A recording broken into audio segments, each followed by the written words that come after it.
Bismillahirrahmanirrahim. Assalamualaikum warahmatullahi wabarakatuh.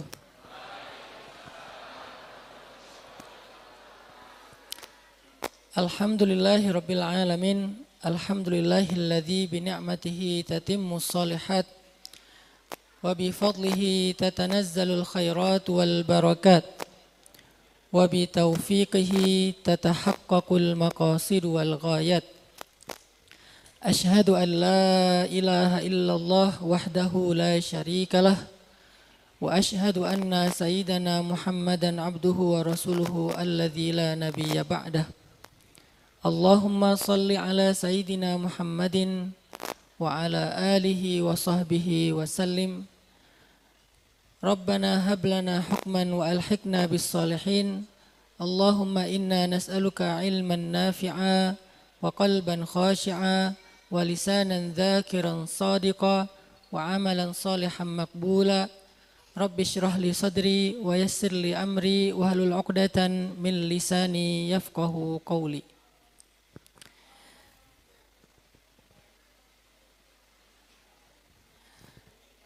Alhamdulillah, puji syukur kepada Allah Subhanahu wa taala, pada pagi hari ini kita bisa nongkrong di masjid. Khusus buat anak-anak muda, kalimat majelis saya terjemahkan dengan istilah nongkrong. Karena majelis itu masih bahasa Arab, belum diterjemahin. Arti dari majelis itu berkumpul atau duduk. Kalau dalam bahasa anak muda adalah nongkrong. Karena anak muda itu punya beberapa lifestyle. Di antara lifestyle anak muda itu adalah mereka senang ngumpul, nongkrong, ngobrol, curhat, dan seterusnya. Kalau selama ini tempat nongkrong anak muda itu adalah di lapangan futsal, atau di kafe, atau di warung-warung sambil main game online, maka saya semangat sekali untuk mengajak anak muda punya tren lifestyle baru, yaitu nongkrong di masjid.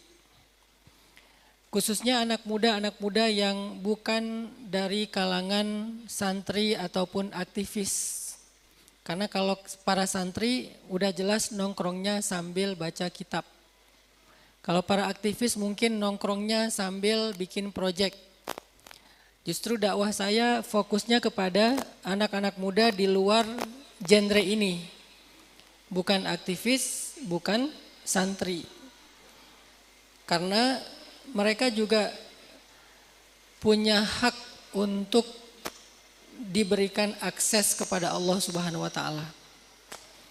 Maka akses kepada Allah itu yang paling baik adalah berada di tempat yang paling Allah suka. Tempat yang paling mulia di sisi Allah, yaitu masjid, rumah Allah. Dan kalau masjid bisa menjadi tempat yang nyaman untuk nongkrongnya anak muda, karena memfasilitasi semua kebutuhan anak muda di sana, mulai dari colokan listrik yang banyak, ya, kemudian wifi gratis, kemudian beberapa fasilitas olahraga, hobi, kayak futsal, basket. Kalau lebih luas lagi bisa dikembangkan dengan skateboard, berkuda, dan seterusnya. Insya Allah masjid akan menjadi tempat yang lebih asik daripada kafe untuk nongkrongnya anak muda. Kalau nongkrongnya di masjid, insya Allah sholatnya akan terjaga. Begitu azan, nggak terlalu effort, nggak terlalu sulit untuk datang berjamaah. Karena jaraknya hanya beberapa langkah. Tapi kalau nongkrongnya di kafe, biasanya ada banyak alasan sampai akhirnya sholatnya dikodok. Ya kalau dikodok, kadang-kadang sholatnya malah ditinggalkan. Sehingga budaya nongkrong di masjid buat anak muda ini harus jadi budaya yang kita ramaikan. Kita harus isi program-program anak muda di masjid. Kalaupun ada acara tausiah, ya materi-materi anak muda lah. Hari ini saya suka banget dengan judulnya. Saya pikir tadi judulnya tentang mengingat kematian. Atau sakaratul maut ya. Kalau itu judulnya biasanya yang datang itu kakek nenek. Tapi berhubung ini judulnya adalah apa? biar silaturahim nggak putus, pinjam dulu 100. Ini kayaknya yang bikin judul emang suka minjem duit dan nggak balikin kali ya. Yang saya hormati para guru dan para alim ulama kita, mohon maaf saya duduk di atas. Para tokoh-tokoh masyarakat yang mohon maaf nggak bisa saya sebutkan satu persatu, para sepuh, anak-anak muda, jomblo-jomblo fisabilillah yang sudah hadir di Masjid Miftahul Jannah. Tema kita ini sebetulnya kalau boleh saya terjemahkan tentang merawat pertemanan. Walaupun dipakai bahasa yang bombastis dan itu emang seni anak muda dalam berkomunikasi hari ini. Saya pernah bikin sharing, saya nggak bilang kajian atau tausiah, saya nggak bilang tablik akbar, saya lebih suka pakai bahasa sharing. Pertama karena saya bukan penceramah, saya nggak bagus kalau ceramah. Saya lebih suka sharing aja di antara teman. Nah, saya pernah bikin satu tema sharing judulnya Jomblo Fisabilillah. Jomblo di jalan Allah. Itu judul bagi orang yang nggak paham dianggap kayak caper. Padahal betul. Itu judul caper. Caper ke siapa?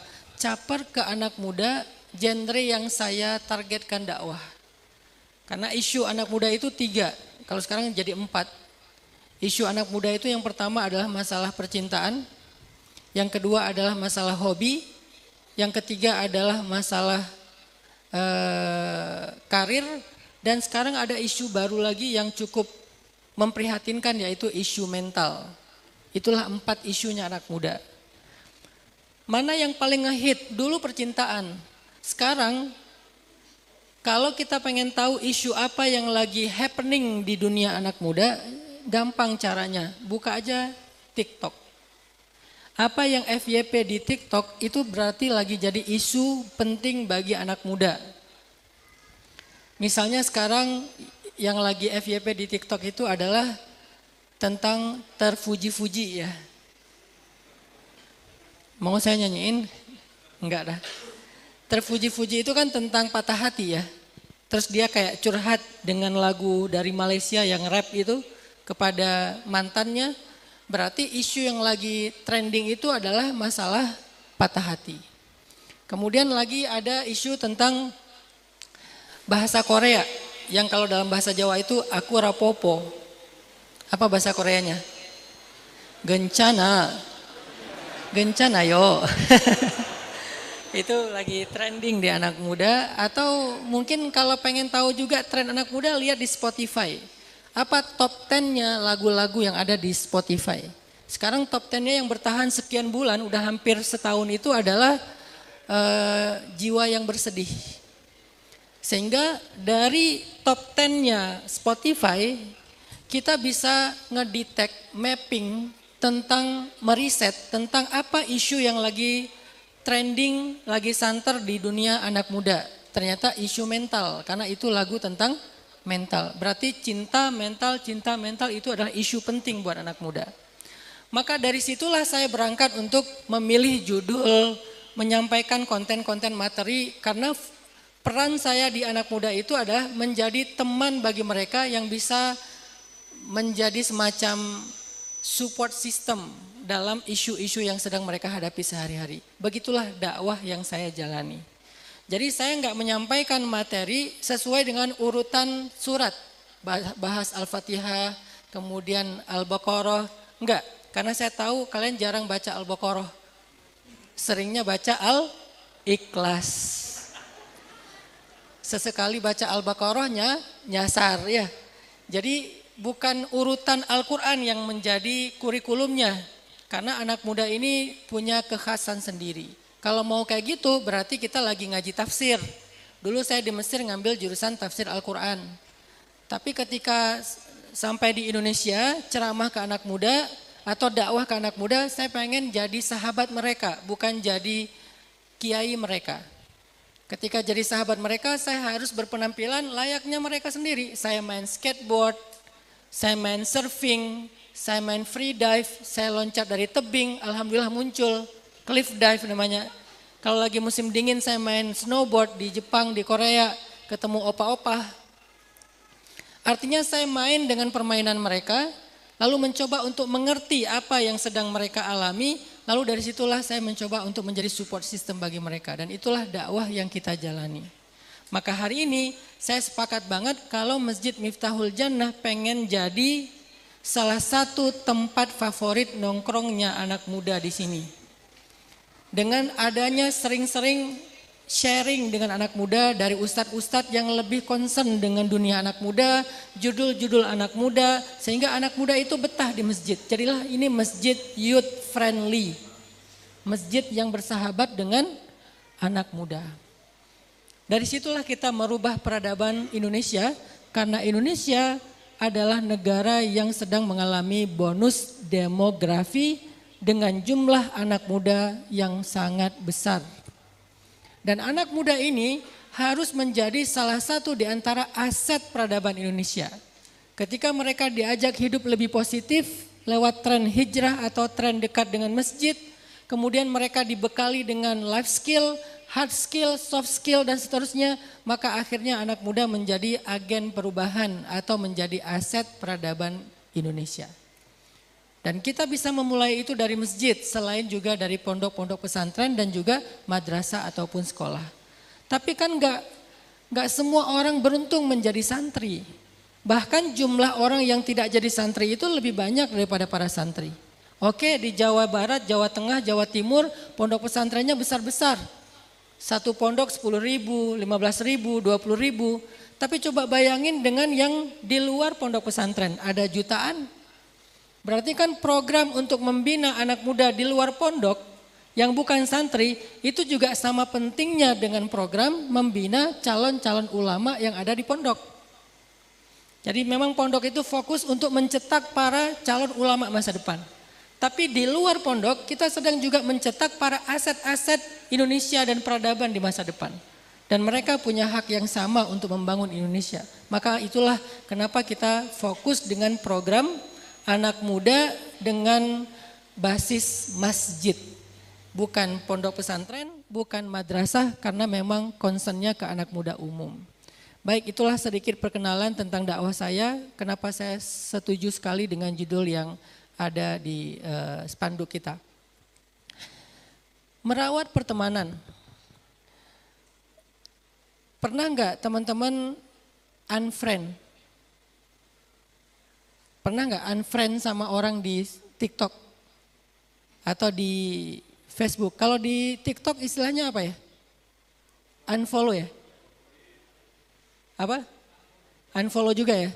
Saya nggak main TikTok soalnya saya main di IG. Saya nggak di Facebook, nggak di TikTok. Di TikTok saya pernah live pengen ngikutin itu loh yang dari Malang itu yang tarian yang adu kacung ya. Yang lagi rame di TikTok tuh, saya pengen live di TikTok, viewsnya berapa coba? Cuman 9 orang. Akhirnya nggak ada yang ngasih mawar, nggak ada yang ngasih singa, nggak ada yang ngasih paus. Saya putus asa balik lagi ke Instagram. Saya mainnya di Instagram sama di YouTube, di TikTok, di FB, di TV enggak. Jadi mungkin generasi yang senior pasti nggak kenal dengan saya. Saya pernah diundang di satu masjid, saya pakai kupluk kayak gini. Waktu itu saya belum pakai sarung, saya masih pakai celana biasa karena biar main sama anak muda. Diundang saya acara di masjid. Pas sampai di masjid, saya duduk di soft pertama sama ketua DKM ditanya, "Mas, ustadznya udah datang belum?" Saya bilang, nggak tahu ya Pak ya. Akhirnya dia nanya sana sini ke panitia, terus panitia bilang, "Ini ustadznya." Oh, dia ngelihat saya dari ujung kepala sampai ujung kaki kayak ini kayak nggak salah ngundang nih. Karena saya nggak pernah masuk TV. Udah gitu pas waktunya sholat, kan sholat maghrib ya. Pas waktunya sholat, sama DKM saya nggak dipersilakan buat jadi imam. Karena ragu apa saya bisa baca Quran apa enggak gitu. Ini pernah nyantri nggak sih, ini pernah mondok nggak sih dan seterusnya.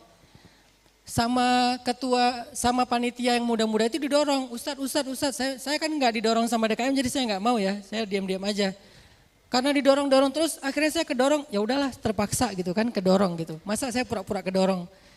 Pas sudah maju ketua DKM-nya tuh kayak nggak rela gitu, kayak ragu gitu, ini bisa nggak ya, ini bisa nggak, jangan-jangan ntar sholat kita batal nih, nggak bener nih. Akhirnya saya mimpin sholat, tapi waktu itu saya kurang ikhlas sih, agak pamer sebetulnya. Dalam hati saya, Bapak meragukan saya, oke.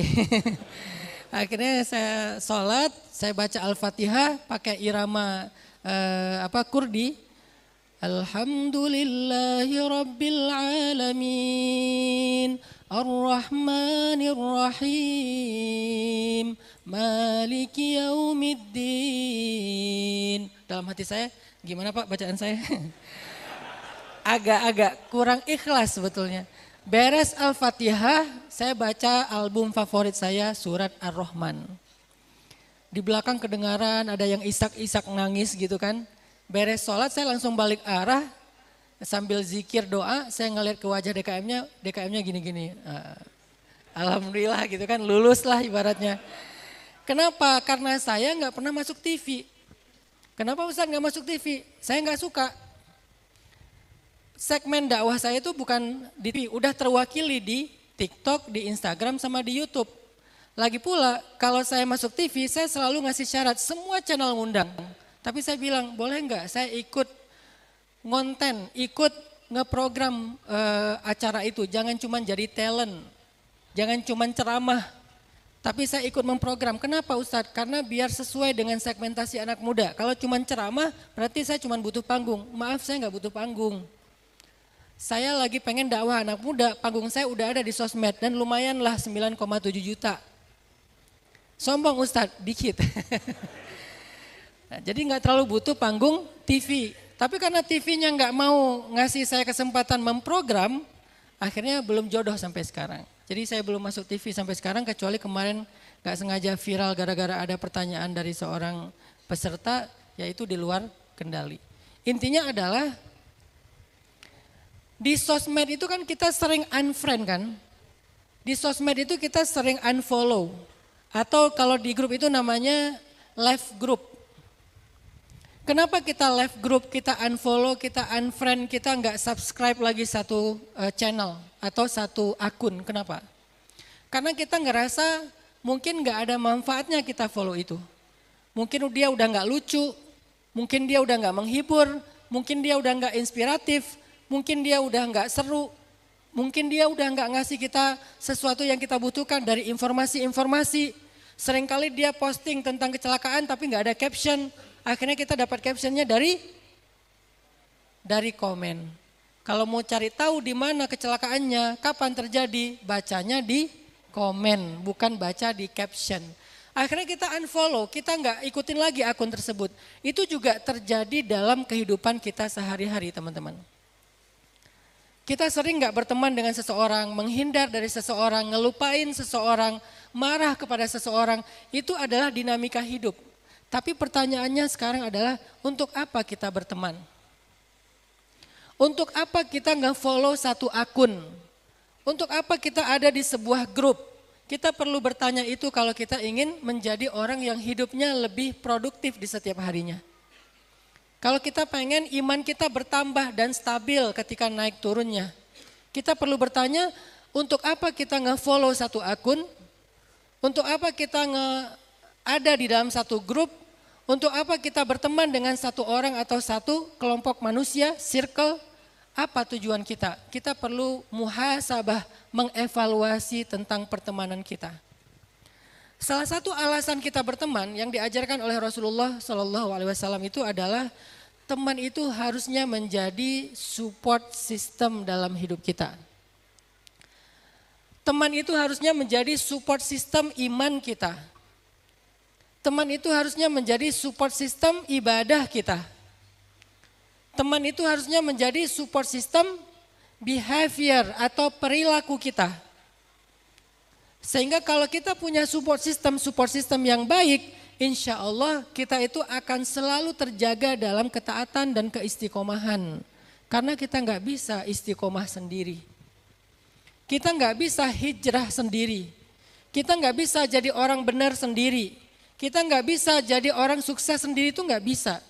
Kalau kita pengen jadi orang benar, pengen hijrah, pengen soleh, pengen taat, pengen mutadayyin, multazim, istiqomah, maka salah satu yang sangat kita butuhkan itu adalah support system. Dan siapa support system terbaik kita? Di antaranya adalah circle pertemanan kita. Itulah maksud Nabi dalam hadis al-mar'u ala dini khalilih. Seseorang itu tergantung agama teman dekatnya. Kalau saya terjemahkan hadis ini dalam bahasa anak muda, seseorang itu tergantung circle pertemanannya. Siapa circle terdekat dia? Siapa ring satunya dia? Siapa orang yang setiap hari ketemu dengan dia? Siapa orang yang setiap saat chat sama dia? Siapa orang yang setiap saat muncul di FYP-nya dia? Siapa orang yang setiap saat itu muncul di trending topiknya dia? Maka itulah yang menentukan din, kondisi, agama, dan keadaan seseorang dalam hidup. Siapa circle terdekatnya. Maka dari situ para ulama menerjemahkan, oh berarti seseorang itu ketika mau berhijrah, dia butuh yang namanya bi'ah solihah. Bi'ah itu kalau terjemahan umum artinya lingkungan. Kalau terjemahan anak muda artinya circle. Butuh yang namanya al-bi'ah as-solihah, circle positif. Atau bisa juga diterjemahkan dengan as-suhbah as-solihah, pertemanan yang baik. Itulah yang menentukan kita baik atau enggak. Dan ini bagi saya lebih berpengaruh daripada sekolah formal terkadang. Lebih berpengaruh. Saya mengajak para pemerhati pendidikan, orang tua, para tokoh masyarakat untuk lebih concern membangun ini dalam pendidikan anak muda kita di Indonesia. Saat ini kita concern sekali membangun madrasah dan itu bagus. Kita concern sekali membangun pondok pesantren, itu juga bagus. Kita concern sekali membangun TPA-TPA atau tempat-tempat belajar, itu juga bagus. Tetapi tahukah kita, beberapa pola yang kita bangun untuk fasilitas pendidikan tadi, itu tuh punya gap dengan anak muda yang umumnya. Coba misalnya TPA, usia berapa orang belajar di TPA? Rata-rata sampai kelas 6 SD ya. Begitu kelas 1 SMP, dia mulai jauh dari TPA. Begitu dia mulai masuk SMA, dia udah jarang ngaji, bahkan belum bisa ngaji mungkin. Udah mulai meninggalkan sholat, terakhir dia sholat itu kelas 6 SD. Terus siapa yang akan mengawal kesolihan dia kalau dia udah enggak lagi mengakses TPA, tidak lagi sekolah di madrasah, apalagi masuk pondok pesantren. Dia udah enggak mengakses lagi masjid, dia enggak mengakses lagi lembaga-lembaga pendidikan Islam yang formal atau yang non formal. Terus siapa yang mengontrol perilakunya, kesolehannya, ibadahnya, ketaatannya kepada Allah? Yang mengontrol adalah circle pertemanan. Sehingga salah satu misi dakwah anak muda itu adalah membentuk circle pertemanan positif sebanyak-banyaknya dan sebesar-besarnya. Untuk menjadi salah satu model pendidikan informal. Formal udah ada, non formal udah ada. Yang kurang greget itu adalah pendidikan informal. Apa itu pendidikan informal? Pendidikan yang terbangun secara tidak terstruktur, tidak terkurikulum, tetapi naturali bisa mempengaruhi anak muda dalam perilaku dan ketaatannya. Dan itu salah satunya adalah circle pertemanan. Makanya saya di Bandung, ketika saya bikin dakwah tren hijrah, saya nggak bikin pesantren, tapi saya menyebarkan pesan lewat tren. Itu pelesetan pesantren saya. Saya nggak bikin pondok pesantren, tapi saya menyebarkan pesan lewat tren. Jadi saya bikin tren, lalu pesannya itu dilempar ke tren. Kayak hari ini TikTok sangat berhasil membuat tren. Apa aja jadi trending. Dan trending itu kemudian diikuti oleh para influencer, para TikToker, para selebgram. Akhirnya masif terjadi di seluruh Indonesia. Anak muda mulailah berperilaku seperti apa yang jadi trending. Maka dakwah tren ini menjadi salah satu pola yang saya pakai metode untuk dakwah anak muda. Sebarkan pesan lewat tren. Pesannya apa waktu itu? 2014 saya coba melempar pesan hijrah menjadi tren di masyarakat. Akhirnya hijrah jadi tren masif di seluruh Indonesia. Lalu apa yang dilakukan di dalam tren hijrah ini? Selain kita memperbanyak konten-konten trending tentang hijrah, kita sebetulnya secara silent membangun sebanyak mungkin circle-circle anak muda yang positif. Maka muncullah komunitas-komunitas hijrah di seluruh Indonesia yang dia tidak berafiliasi kepada saya. Dia bukan cabang pemuda hijrah saya. Kenapa? Kalau dia cabang berarti itu organisasi. Dan organisasi itu formal. Bukan seperti itu polanya. Saya sengaja bilang jangan bikin cabang. Kalian bukan bagian dari kami. Inisiatif aja, kalian cari nama sendiri. Ada yang namanya hijrah apa, dan seterusnya. Akhirnya komunitas ini menjadi semacam pertemanan circle positif anak muda setelah mereka hijrah. Dan itulah cara kita membangun pendidikan informalnya anak muda. Ada yang membangun komunitas misalnya anti pacaran. Walaupun namanya macam-macam. Ada yang namanya kemarin jomblo visabilillah yang kita jadikan sebagai istilah anak muda itu jadi film kemarin kan layar lebar. Nama filmnya Jovisa, jomblo visabilillah. Sama Republika, jomblo visabilillah itu dijadikan nama satu event organizer dan komunitas juga. Nah mereka bikin komunitas artinya orang-orang yang gak mau pacaran tapi belum istiqomah untuk hidup sendiri, godaannya kuat, dia belum kuat untuk melupakan mantan segala macam. Siapa yang menguatkan dia dalam fase hijrah status ini? Komunitasnya, sesama teman saling memberikan semangat, motivasi, kalimat-kalimat yang menyejukkan, saling memberi informasi di mana ada kajian, mereka ngumpul, mereka sharing. Itulah pendidikan anak muda hari ini Bapak Ibu. Selain pendidikan yang dibangun lewat platform sosial media. Anak kecil kita hari ini lebih lama berada di depan layar daripada di TPA. Di TPA cuma 1,5 jam, tapi screen time-nya mereka, waktu di depan layarnya mereka mungkin lebih dari 2 jam sehari. Anak SD. Coba kalau kita mau berpikir dan objektif, lebih kebentuk oleh siapa anak kita hari ini? Oleh TPA-nya yang 1,5 jam itu pun gak full karena gantian sama temennya. Paling dia waktunya 5 menit ketemu sama gurunya. Sementara di depan layar dia itu private loh, 2 jam non-stop. YouTube, short, TikTok, segala macam. Dia nonton yang short-short itu selama lebih dari 2 jam per hari screen time-nya. Berarti siapa yang membentuk, mentarbiyah, menjadi guru, mentor, kiai, gus, ustadz, pembimbing bagi anak kita? Sosial media ini. Kita belum mampu membuat platform sosial media yang sesuai kebutuhan kaum muslimin. Sekurang-kurangnya maka kita tampil di sosial media sebagai influencer. Bukan sebagai seleb tapi sebagai influencer. Mempengaruhi, menginspirasi, mengajak, itulah fungsi para influencer. Lalu selain itu apa? Tadi, pertama kita tampil di sosial media sebagai influencer, yang kedua kita bangun sebanyak mungkin circle pertemanan anak muda berbasis hobi ataupun apa yang menjadi ketertarikan anak muda.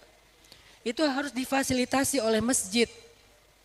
Itu harus difasilitasi oleh pemerintah di desa itu atau pemerintah di daerah itu, difasilitasi, disupport, dikasih stimulus, diperhatikan.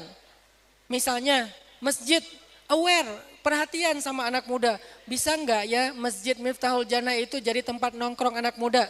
Apa yang bisa kita karyakan dari potensi di sekitar masjid? Oh, kita ada lahan kosong yang enggak kepakai. Coba bikin jadi mini soccer. Coba bikin jadi lapangan futsal. Harus di sebelah masjid. Coba bikin kafe yang dikelola sama anak muda. Yang setiap waktu azannya dia break dulu untuk sholat berjamaah. Nanti anak mudanya dididik untuk jadi barista. Nanti anak mudanya dididik untuk jadi barista. Anak muda dididik tentang hospitality. Dia kerja di kafe, dia mulai mandiri, punya income. Di kafe itu nanti dikasih meja-meja yang di situ tuh disediakan misalnya kayak buku sejarah atau ya buku-buku sederhana yang tipis, pocket book kayak gitu. Jadi mereka kalau lagi nongkrong buka-buka buku yang lucu-lucu sambil bisa dijadikan bahan topik pembicaraan, distimulus. Dan ini perlu perhatian dari Masjid dari pemerintah, dari tokoh masyarakat, dari kita orang-orang tua. Kalau enggak, secara liar, secara organik, mereka akan mencari tempat-tempat nongkrong lain yang itu tidak terkondisikan. Bisa aja yang diobrolin tentang pornografi. Bisa aja yang diobrolin tentang LGBT. Bisa aja yang diobrolin tentang hal-hal yang sifatnya negatif, bahkan narkoba. Kenapa? Karena kita hanya berfokus untuk membuat satu instrumen dakwah konvensional, yaitu madrasah ataupun TPA di masjid, yang gak terakses oleh anak muda yang umum. Jadi bukan kita mau menyediakan tempat main di masjid, bukan ya, tetapi masjid lebih aware dengan kebutuhan anak muda. Akhirnya yang main futsal siapa? Anak muda. Siapa tahu nanti di situ kayak dibikin semacam perkumpulan habis main futsal, yuk kita nongkrong 10 menit aja, bedah kitab Riyadhus Shalihin atau bedah kitab Arba'in Nawawiyah yang ringan-ringan dulu aja. Satu hadis habis main futsal, nanti mereka jadi tahu apa itu Islam, apa itu iman, apa itu ihsan, apa itu tasawuf. Mereka belajar pelan-pelan, dibimbing oleh ustadz muda yang main juga bareng dengan mereka. Itu luar biasa pengaruhnya. Pengalaman pribadi saya, alhamdulillah Allah takdirkan menghijrahkan 4 geng motor di Jawa Barat. Satu geng motor itu anggotanya sekitar 50.000 orang, berarti ada sekitar 200 sampai 250.000 anggota geng motor, bukan klub motor, bukan ya, karena ini dua hal yang berbeda. Kita kadang suka kebalik. Klub motor itu suka motor, kalau geng motor suka berantem, bukan suka motor. Kalau klub motor, aktivitinya touring, itu klub motor.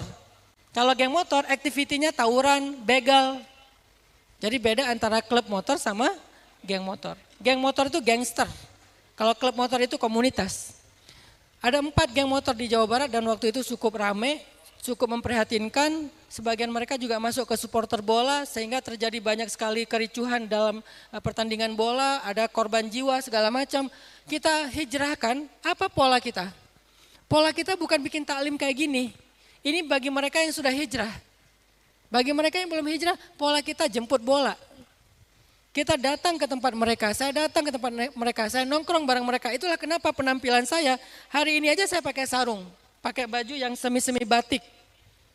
Biasanya saya nggak pakai sarung, nggak pakai baju semi batik karena pengen nongkrong dengan mereka.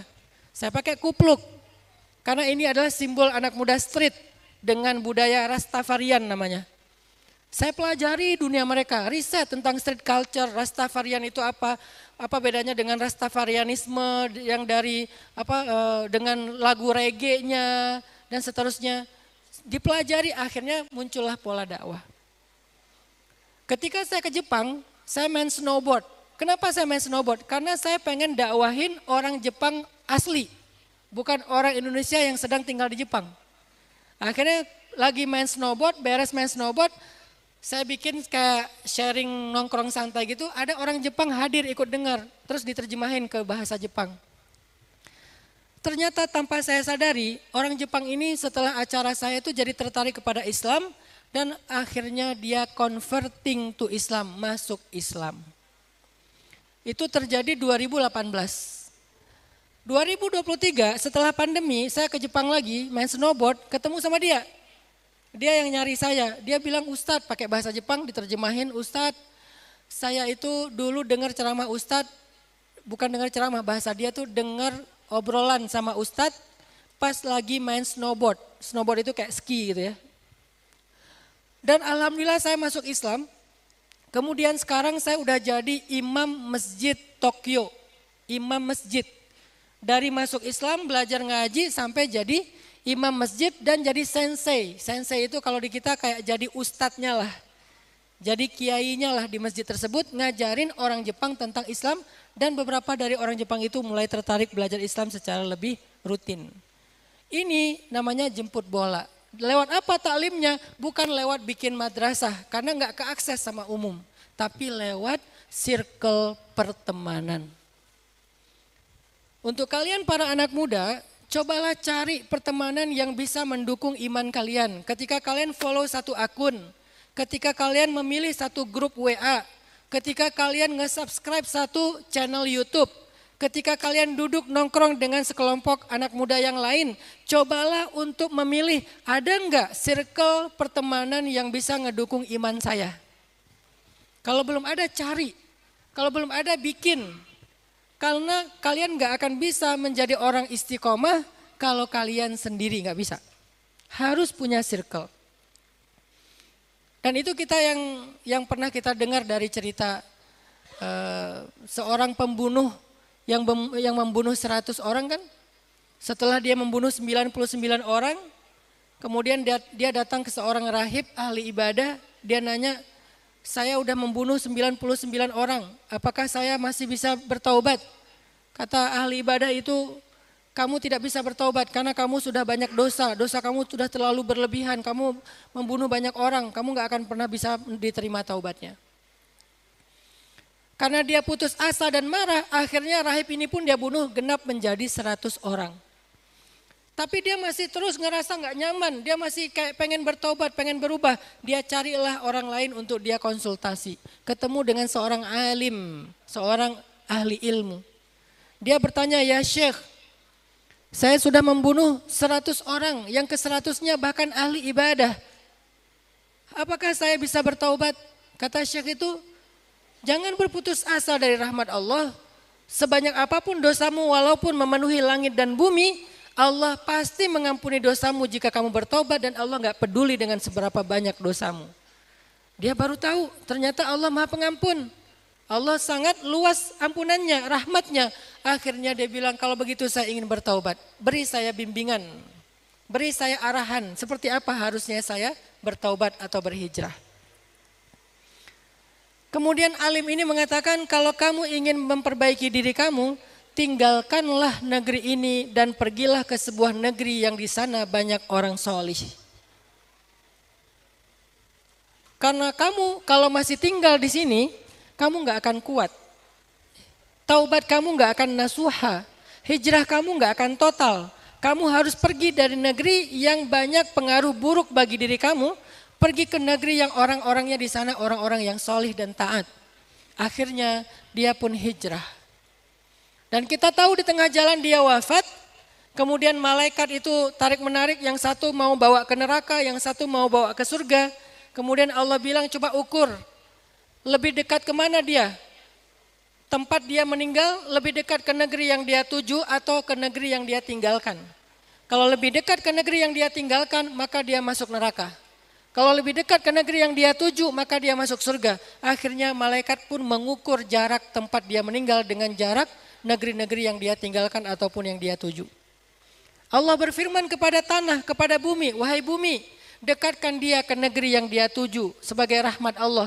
Akhirnya setelah diukur, dia lebih dekat ke negeri yang dia tuju, maka kemudian dia dibawa ke dalam surga Allah Subhanahu wa taala. Apa pelajarannya dari adegan ini? Pelajaran sederhananya adalah ternyata sekuat apapun keinginan dia untuk bertaubat, dia udah mencari seorang guru dari satu tempat ke tempat yang lain, dia habis-habisan untuk menemukan seorang alim, seorang guru supaya dia bisa bertaubat, sungguh-sungguh pengen bertaubat. Ternyata kalaupun dia bertaubat, kalau dia nggak punya circle yang positif, dia nggak akan kuat. Walaupun dia azamnya kuat, keinginannya kuat. Apalagi kita yang hijrahnya masih labil, yang taubatnya masih bolong-bolong, yang taubatnya masih tobat tomat, sekali taubat besoknya kumat ya. Dia aja yang taubatnya itu udah berazam, pengen taubat banget. Kata gurunya, kamu nggak akan kuat, nggak akan istiqomah kalau masih tinggal di sini. Hijrahlah, carilah circle, suhbah, bi'ah, lingkungan, masyarakat yang bisa menguatkan hijrah ataupun taubat kamu. Maka akhirnya dia mencari circle itu. Kalau sendiri nggak akan kuat. Itulah maksud dari firman Allah di dalam Al-Quran. Ketika Allah berfirman di surat At-Taubah ayat 119. Ya ayyuhalladzina amanu. Wahai orang yang beriman. Ini bukan wahai manusia, wahai orang beriman. Artinya imannya udah baik, imannya udah benar. Ya ayyuhalladzina amanu taqullaha Wahai orang yang beriman, bertakwalah kalian kepada Allah. Wahai orang yang beriman, taatlah kalian kepada Allah. Wahai orang yang beriman, jadilah kalian orang yang multazim, orang yang mutadayin, orang yang istiqomah di jalan Allah. Gimana caranya menjadi orang yang taat, yang bertakwa, yang istiqomah? Kata Allah, wa kunu ma'as sadiqin. Kunu ma'as sadiqin. Kunu. Apa arti kunu? Jadilah kalian. Kunu itu artinya jadilah kalian. Apa bentuk jadi di sini? Apa arti jadi di sini? Terbentuklah kalian. Jadi itu artinya ada hasilnya. Bukan sekedar punya teman, sesekali ketemu, bukan. Tapi dibentuk oleh pertemanan, dibentuk oleh kelompoknya, dibentuk oleh jamaahnya, dibentuk oleh teman-teman sahabatnya, dibentuk sehingga dia menjadi orang-orang yang bertakwa. Kunu ma'as shodiqin, senantiasalah kalian, adalah kalian, bersahabatlah kalian, jadilah kalian. Ma'a di situ artinya merawat pertemanan, selalu ada, selalu membersamai, jangan pernah meninggalkan. Siapa yang harus kita bersamai? As-shodiqin, orang yang benar. Arti orang yang benar, orang yang senantiasa berpegang kepada kebenaran, yaitu orang solih. Dan ini ayatnya perintah, saking pentingnya mencari teman yang baik, sampai Allah perintahkan, kunu ma'as shodiqin. Masuklah kalian ke grup WA-nya orang-orang solih. Apa masalah kalian?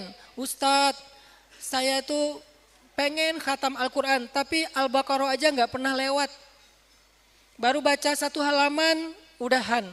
Baca lagi 1 halaman, udahan. Kapan khatamnya Ustadz? Gak kuat baca Quran. Masuk ke grup orang-orang yang rajin baca Al-Quran. 1 hari 1 juz, 1 hari setengah juz. Lama-lama 1 bulan, 2 bulan, 3 bulan, khatam. Ustadz, saya susah banget bangun pagi. Sholat subuh selalu dijamak dengan sholat duha. Dan itu udah 10 tahun saya istiqomah menjamak subuh dengan duha. Akhirnya cari apa? Carilah grup teman yang rajin sholat subuh. Ustadz, saya tuh masih pacaran, pengen banget jadi orang yang istiqomah, yang masuk ke dalam 1 dari 7 golongan manusia yang mendapatkan naungan Allah di padang mahsyar. Nomor 2-nya syabun nasya'a fi ibadatillah, yang tumbuh dalam ketaatan kepada Allah. Enggak pacaran Ustadz, tapi saya enggak tega mutusin pacar saya. Akhirnya berteman dengan mereka-mereka yang sudah punya pengalaman di bidang itu. Ustadz, saya takut dengan riba. Dengan mereka yang pengalaman meninggalkan riba dan sukses survive dengan ujian hidupnya. Cari teman yang bisa mendukung kita dalam kesolihan. Yang rajin ngaji, yang rajin ke masjid, yang udah mulai sering hadir dalam taklim, yang udah berhijab. Ustadz, saya pengen berhijab tapi malu. Kenapa malu? Pasti karena temannya belum pada berhijab. Jadi ngerasa canggung sendiri di antara teman-temannya yang belum berjilbab, belum menutup aurat, dia canggung sendiri. Maka cari juga teman yang bisa mendukung kita menutup aurat dengan sempurna. Malah ketika kita punya teman yang baik jilbabnya, kita akan malu kalau jilbab kita itu jilbab yang belum sesuai dengan tuntunan syariah. Misalnya jilbab yang masih kelihatan lehernya, atau jilbab yang masih kelihatan telinganya. Karena ada anting-anting bagus pemberian pacarnya, kayak nggak rela gitu kalau nggak kelihatan. Akhirnya jilbabnya diginiin, kelihatan telinga. Atau jilbab yang agak heboh, jilbab tornado yang dililit-lilit ke atas. Ada juga katanya jilbab sakaratul maut yang diikat di leher. Macam-macam bentuk jilbabnya. Tapi karena circle-nya, teman-temannya jilbabnya bagus, menutupi dada. Terserah modelnya apa, ada yang gaya Arab, ada yang gaya Turki, ada yang gaya Indonesia banget. Yang penting secara value-nya menutupi aurat dengan baik, bukan membungkus aurat. Akhirnya dia akan termotivasi memperbaiki pakaiannya. Laki-laki juga kayak gitu, akan termotivasi untuk menutup auratnya sebagai laki-laki yang batasannya antara pusar dengan lututnya. Kalau dia pakai celana, oke, di dalamnya dia pakai legging ketika berenang, ketika main futsal. Karena teman-temannya baik dalam menutup aurat, itu semuanya tergantung teman. Itu semuanya tergantung teman. Sehingga Allah Subhanahu wa taala berfirman, "Ya ayyuhalladzina amanu taqullah wa kunu ma'as shadiqin." Wahai orang yang beriman, bertakwalah kalian kepada Allah dan senantiasalah kalian dengan orang-orang yang solih atau orang-orang yang benar. Teman-teman yang dirahmati Allah Subhanahu wa taala, satu siang seorang sahabat namanya Hanzalah lagi duduk di pinggir jalan sambil dia megang kepalanya begini. Kayak orang yang lagi sedih. Dia duduk kepalanya dua tangan dia pegang kepala. Lagi galau, lagi sedih, lagi kayak sedang banyak masalah. Ketika Hanzalah lagi kayak gini sendiri di pinggir jalan, tiba-tiba sahabatnya Hanzalah lewat, namanya Abu Bakar As-Siddiq. Abu Bakar kemudian duduk di sebelah Hanzalah bertanya, "Ya Hanzalah, mal humum?" Wahai Hanzalah, kamu kenapa? Kamu lagi sedihin apa?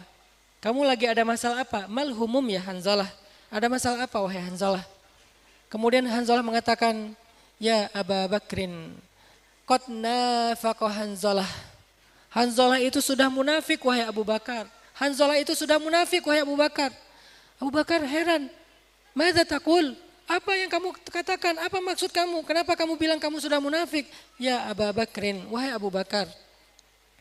Kalau saya ketemu dengan Nabi, saya duduk di sebelah Nabi, saya ngerasa iman saya naik luar biasa. Sampai seolah-olah saya bisa mencium aroma surga. Jarak saya dengan surga cuma sejengkal saja wahai Abu Bakar. Tapi begitu saya pulang ke rumah, saya pergi ke pasar, saya jauh dari Rasul. Iman saya turun seturun-turunnya sampai seolah-olah jarak saya dengan neraka itu cuma sejengkal. Berarti saya ini enggak benar wahai Abu Bakar. Saya ini sudah munafik wahai Abu Bakar." Sementara kalimat munafik itu bagi mereka kalimat yang sangat berat. Selain kalimat kafir. Bahkan munafikun, innal munafiqina fid darkil asfali minan nar. Orang munafik itu berada di aspalnya neraka. Aspal loh. Apa itu aspal? Tempat yang paling rendah yang diinjak-injak. Yang bahasa Arab jadi bahasa Indonesia. Asfal. Karena kita nggak bisa bilang fa, jadilah aspal. Innal munafiqin fid darkil asfal minan nar. Orang munafikin berada di aspalnya neraka. Yang paling dasarnya neraka. Dari kata asfal, jadi aspal. Tempat yang paling rendah yang diinjak-injak di neraka. Sehingga ketika Hanzalah mengatakan, "Nafaqa Hanzalah, munafik sudah Hanzalah, munafik sudah Hanzalah." Abu Bakar kaget. "Madza taqul ya Hanzalah? Kamu gak salah ngomong mengatakan dirimu munafik." Ternyata yang dia keluhkan imannya naik turunnya tuh terlalu ekstrim. Kalau lagi naik kayak udah di surga, kalau lagi turun kayak di neraka. Gimana ini wahai Abu Bakar? Sebagai teman yang baik, Abu Bakar tidak memarahi Hanzalah. Tidak mengatakan dasar kamu ahli neraka, dasar kamu apa dan seterusnya. Enggak, Abu Bakar itu teman yang baik. Dia tidak menghakimi, tidak menuduh bid'ah, neraka, sesat, apa enggak. Dia dengan santun. Apa kalimat Abu Bakar? "Ya Hanzalah, aku pun demikian." Ini pertemanan namanya. Bukan menggurui, tapi ingin menjadi sahabat yang sama. "Aku pun demikian wahai Hanzalah. Aku juga sama ngerasain yang sama. Apakah aku juga udah munafik wahai Hanzalah? Aduh gimana ini?" Akhirnya kata Abu Bakar, "Gimana kalau kita tanya langsung kepada Rasulullah sallallahu alaihi wasallam?" Itulah fungsi teman. Dia tidak selalu punya jawaban dari pertanyaan kita, tetapi setidaknya dialah yang mengajak kita untuk mencari jawabannya. Jadi enggak harus teman kita itu seorang alim, seorang kiai, seorang gus. Mungkin ada gap usia dan gap keilmuan yang kita enggak berani berteman dengan mereka, sungkan. Maka siapa yang bisa berteman dengan kita? Kalau dia tidak punya jawaban, minimal dia yang akan mengajak kita untuk mencari jawaban. Fas'alu ahla dzikri in kuntum la ta'lamun. Nanya kepada ulama kalau kita enggak ngerti. Akhirnya kata Abu Bakar, "Ya Hanzalah, aku pun demikian." "Wa ana kadzalik ya Hanzalah, aku juga demikian wahai Hanzalah." Seolah-olah Abu Bakar ingin membesarkan hati Hanzalah kalau mereka itu sama. Bagaimana kalau kita bertanya kepada Rasulullah SAW? Akhirnya mereka pun datang berdua kepada Rasul, ditanyalah kepada Rasul, akhirnya Rasulullah mengatakan, "Begitulah iman, naik dan turun. Seandainya iman kamu dalam keadaan naik terus seperti ketika kamu bersamaku, engkau akan menemukan malaikat berjabat tangan denganmu wahai Hanzalah. Tapi sa'atan fasa'atan. Iman itu ada kalanya naik, ada kalanya turun. Ada kalanya naik, ada kalanya turun. Itulah normalnya manusia. Apa maksud Nabi di dalam kalimat ini? Maksudnya makanya jangan sendiri wahai Hanzalah. Jangan sendiri. Sering-seringlah membersamai orang yang benar. Sekurang-kurangnya dengan Abu Bakar. Kalau kamu bisa lebih sering ketemu dengan Rasulullah. Supaya apa? Ada kalanya iman lagi naik. Oke, kamu bisa sendiri. Bagaimana kalau iman lagi turun? Kamu butuh Rasulullah, kamu butuh Abu Bakar, kamu butuh Umar, kamu butuh Uthman, Ali dan seterusnya. Sahabat-sahabat yang istiqomah. Kamu butuh mereka wahai Hanzalah. Karena iman itu sa'atan fasa'atan. Dalam hadis yang lain, yazidu wa yanqus. Ada kalanya naik, ada kalanya turun. Makanya kalau lagi turun, kamu gak akan bisa sendiri wahai Hanzalah. Atau kamu ada di circle yang salah wahai Hanzalah. Di pertemanan yang salah wahai Hanzalah. Maka kamu akan jadi orang yang salah, bukan jadi orang yang salih. Karena iman sa'atan fasa'atan. Ada waktunya begini, ada waktunya begitu. Itu Hanzalah. Wa ma adraka man Hanzalah. Tahukah kita siapa itu Hanzalah? Sahabat yang luar biasa, orang yang soleh. Sebagian ulama mengatakan, walaupun ada yang mengatakan itu yang orang yang berbeda, tapi ada yang mengatakan itu orang yang sama. Dia adalah ghisilul malaikah, orang yang dimandikan oleh para malaikat. Yang ketika wafat, syahid, dimandikan dengan air dari surga oleh para malaikat. Hanzalah ghisilul malaikah.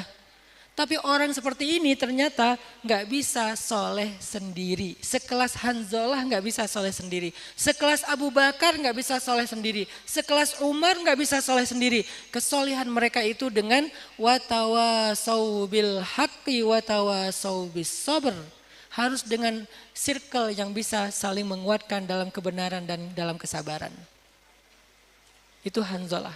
Begitu juga Abu Umamah. Satu ketika Abu Umamah tuh duduk di masjid lama banget. Terus Nabi nanya gini kepada Abu Umamah. Ya Aba Umamah, mali araka fi masjidin min ghairi waqtis shalah. Wahai Abu Umamah, kenapa aku sering ngelihat kamu di masjid padahal belum waktunya salat ya Abu Umamah? Bukan waktunya salat, kenapa kamu sering di masjid ya Abu Umamah? Apa jawaban Abu Umamah? Ya Rasulullah, humumun wa duyunun. Humumun wa duyunun ya Rasulullah. Saya lagi banyak masalah, saya lagi sedih ya Rasul. Saya lagi punya pinjol ya Rasul. Lagi punya hutang ya Rasul. Makanya dia ngelamun aja di masjid. Gak punya teman sama sekali. Akhirnya Nabi duduk di sebelah Abu Umamah. Nabi bilang, ala u'allimuka kalimat. Idza qultaha fis sabah wa masa, adhaballahu humumak wa dafa'allahu duyunak. Mau enggak aku ajarin satu kalimat yang kalau kamu dawamkan bacaan ini setiap pagi dan petang, Allah akan menghilangkan sedihmu dan akan membayarkan hutangmu. Apa itu ya Rasulullah, kata Abu Umamah? Katakan setiap waktu pagi dan petang, Allahumma inni a'udzubika minal hammi wal hazan wa minal ajzi wal kasal wa minal jubni wal bukhl wa min ghalabatid daini wa qahrir rijal. Kata Abu Umamah, setelah saya mendawamkan doa itu di waktu pagi dan petang, adhaballahu anni duyuni humumi wa dafa'allahu duyuni. Allah menghilangkan kesedihanku dan Allah membayarkan hutang-hutangku. Apa pelajarannya di sini? Pelajarannya di sini ternyata ketika kita galau, ketika kita sedang sedih, mungkin kita nggak langsung menemukan solusi dalam hidup kita, tetapi kita minimal menemukan kekuatan untuk menghadapi masalah kita. Dari mana kita menemukan kekuatan itu supaya kita nggak berputus asa? Dari teman terdekat kita. Beruntungnya Abu Umamah temannya adalah Rasulullah. Makanya mereka dikenal dengan sahabat Nabi karena bersahabat dengan Nabi. Bukan cuma kenal tapi bersahabat dengan Nabi. Bersahabat itu artinya sering komunikasi, curhat, ngobrol, minta nasihat, dengerin tausiah, kemana-mana membela Nabi, jadi berkhidmat kepada Nabi. Mereka jadi pembantunya Nabi, mereka menyelesaikan hajat-hajat Nabi seperti Abdullah bin Mas'ud dan Anas bin Malik. Mereka bersahabat dekat dengan Nabi, mulazamah dengan Nabi. Sehingga akhirnya mereka termotivasi oleh Nabi. Kemana mereka pergi, Nabi ngasih motivasi buat mereka. Itulah pentingnya sahabat dekat kita. Cari sahabat, cari guru yang bisa jadi sahabat. Arti bisa jadi sahabat itu bukan ngelunjak, bukan ya. Yang jadi sahabat itu artinya kita tuh dekat banget dengan guru itu. Kalau cuma dengar di tausiah kayak gini, guru itu nggak akan hadir ketika kita punya masalah kan? Ketika nanti teman-teman punya masalah, emangnya saya ada? Enggak, saya cuma ada di panggung. Berarti teman-teman butuh teman, guru yang bisa bersahabat, mulazamah dengan dia. Sebagaimana Nabi Musa dengan Nabi Khidir. Hal attabi'uka ala an tu'allimani mimma 'ullimta rusyda? Innaka lan tastati'a ma'iya sabra. Boleh enggak saya ikut engkau wahai Nabi Khidir? Boleh enggak saya ikut engkau? Bukan boleh enggak saya ikut taklim, bukan. Ikut di sini itu mulazamah, dekat dengan guru. Kalau di pondok itu istilahnya apa? Derek ataupun mungkin manut, atau bisa juga dia kalau dalam bahasa sederhana itu apa ya? Berkhidmatlah kepada gurunya. Apa kebutuhan guru dia berkhidmat? Ada yang berkhidmat kepada gurunya dengan cara apa? Jadi supirnya kiai. Ada yang jadi asistennya kiai. Tahukah kalau dia itu sebetulnya orang yang paling beruntung di antara semua muridnya? Kenapa? Muridnya hanya mendengar nasihat kiainya di atas panggung, tapi dia full dalam beberapa jam, mungkin 20 jam sehari atau 18 jam sehari, terus bersama gurunya. Melihat gurunya lagi berzikir, termotivasi untuk berzikir. Ngelihat gurunya lagi murojaah hafalan, kalau gurunya seorang hafiz, jadi termotivasi untuk menghafal, walaupun baru 2-3 surat. Melihat gurunya sholat tepat waktu, jadi termotivasi sholat tepat waktu. Melihat gurunya akhlaknya baik dalam bergaul kepada orang lain, dia juga meniru kebaikan akhlak tersebut. Itulah pendidikan terbaik, lebih daripada ketika dia di pondok. Di pondok dia belajar teori, belajar syariat, tapi di sini dia belajar hakikat, dia belajar tasawuf, dia belajar riyadhah, dia belajar suluk langsung dengan mursyidnya, gurunya. Maka kita butuh guru yang jadi mursyid, bukan guru yang sekedar menjadi muallim. Apa bedanya muallim dengan mursyid? Muallim itu mengajarkan ilmu, mursyid itu mengajarkan hidup. Karena al-irsyad atau ar-rusydu dalam bahasa Arab artinya husnut tasarruf fi syai', itu artinya rusydun. Rabbana atina min ladunka rahmah wa hayyi' lana min amrina rasyada. Dulu saya di Mesir belajar tafsir, jadi kita tuh belajar tafsir tuh huruf demi huruf dibedah, kata demi kata dibedah. Wa hayyi' lana min amrina rasyada. Ma makna rusyd? Apa arti rusydun? Kata ulama bahasa, rusydun artinya husnut tasarruf fi syai', baik dalam menjalankan, mengamalkan, melakukan sesuatu. Itu namanya rusydun. Berarti orang yang menjadi pembimbing dalam kata rusydun itu disebut dengan mursyid. Hari ini misalnya mursyid saya adalah, salah satu murabbi saya adalah Yai Marzuki Mustamar dari Malang. Beliau mursyid saya. Apa yang beliau ajarkan kepada saya? Bukan fikih teori, saya udah belajar itu di pondok 6 tahun sebelum ke Mesir. Saya belajar di Mesir 4 tahun, ngambil jurusan tafsir Al-Quran. Bukan ilmu syariat yang diajarkan, tapi dikasih amalan-amalan, ijazah zikir, ijazah amalan, dikasih riyadhah, diajarkan tentang sikap, diajarkan tentang pola fikir. Itu namanya mursyid, itu namanya irsyadat, itu namanya petunjuk dalam berperilaku. Dan itulah circle yang kita butuhkan. Cari guru yang jadi mursyid, jangan cuma jadi ustadz ataupun muallim yang ngajarin teori. Itu juga penting. Cuman yang kita sering kehilangan itu mursyid. Dulu semua sahabat itu punya mursyid. Mursyid utama mereka Rasulullah. Setelah Rasulullah mereka berirsyadat, mereka belajar sesuai dengan kebutuhan mereka. Ada yang mulazamah Al-Quran kepada siapa? Abdullah ibnu Mas'ud. Kata Nabi,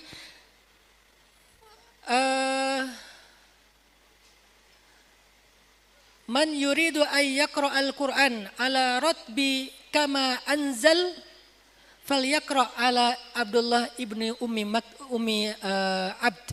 Siapa yang pengen belajar Al-Quran seperti dia diturunkan, yaitu bacaan Jibril alaihissalam, ratib seperti yang dibaca oleh Jibril, maka coba belajar Al-Quran kepada Abdullah ibnu Mas'ud.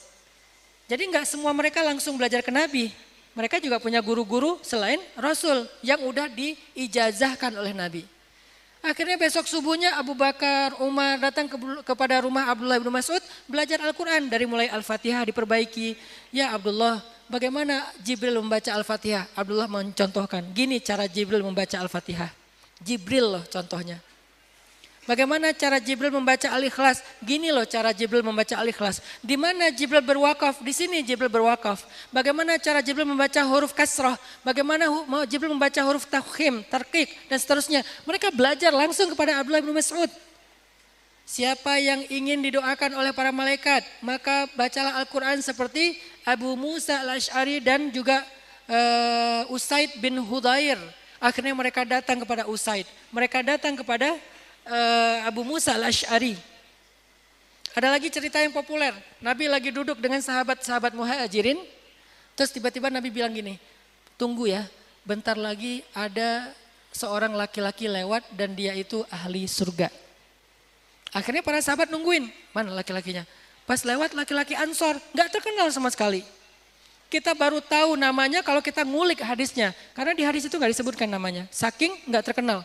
Lewatlah seorang laki-laki Ansor. Para sahabat bertanya, "Ahuwa ya Rasulullah?" Dia ya Rasulullah. Naam, kata Rasulullah. Dia orangnya. Ahli surga. Ditandain sama sahabat. Di-tag sama sahabat. Besoknya nongkrong lagi di masjid. Kata Nabi, tunggu ya. Bentar lagi seorang laki-laki lewat dan dia ahli surga. 3 hari berturut-turut dengan kalimat yang sama. Sebetulnya Nabi lagi nyuruh sahabat untuk belajar kepada dia. Itu namanya irsyadat, mencari mursyid, mencari circle. Belajar sama dia. Maksud Nabi kayak gitu. Cuman Nabi ngomongnya dengan bahasa halus kode. Dia ahli surga, dia ahli surga, dia ahli surga. Akhirnya seorang sahabat penasaran. Namanya Abdullah bin Amru bin As. Anaknya Amru bin As. Pergilah Abdullah ke rumah laki-laki itu dengan alasan saya diusir ayah saya. Boleh gak saya nginap di sini 3 malam. Dia nginap di situ, dia pelajari. Dia gak belajar teori, dia gak belajar fikih. Dia sedang belajar tentang hidup. Itu namanya rushdun, mursyid. Dia pelajari, malamnya dia ngapain aja kok katanya ahli surga. Siangnya dia ngapain aja kok katanya ahli surga. Setelah dipelajari ternyata gak dapat apa-apa. Malam gak tahajud, siang gak sedekah, bukan seorang ahli ilmu, bukan seorang ahli jihad. Gak ada yang spesial dari laki-laki itu. Kalau dia sholat yang umum ya. Sholat wajib tepat waktu, sholat wajib di masjid. Oke, itu umum, semua orang melakukannya waktu itu. Beda sekarang. Akhirnya setelah dipelajari 3 malam gak nemu yang spesial, Abdullah bilang kepada laki-laki itu, ya akhi, saudaraku, kalau boleh jujur sebetulnya saya gak diusir sama ayah saya. Saya cuma penasaran karena kata Nabi 3 kali berturut-turut engkau itu ahli surga. Saya pengen belajar dari kamu, apa amalan rahasia kamu, apa keseharian kamu, apa yang kamu lakukan sehingga kamu dijamin masuk surga oleh Rasulullah SAW. Dan itu berarti jaminan dari Allah. Tapi saya gak nemuin apa-apa. Kamu bukan ahli ibadah di malam hari. Kamu bukan ahli sedekah di siang hari. Kamu bukan ahli ilmu. Apa kelebihan kamu? Tahu gak jawabannya apa?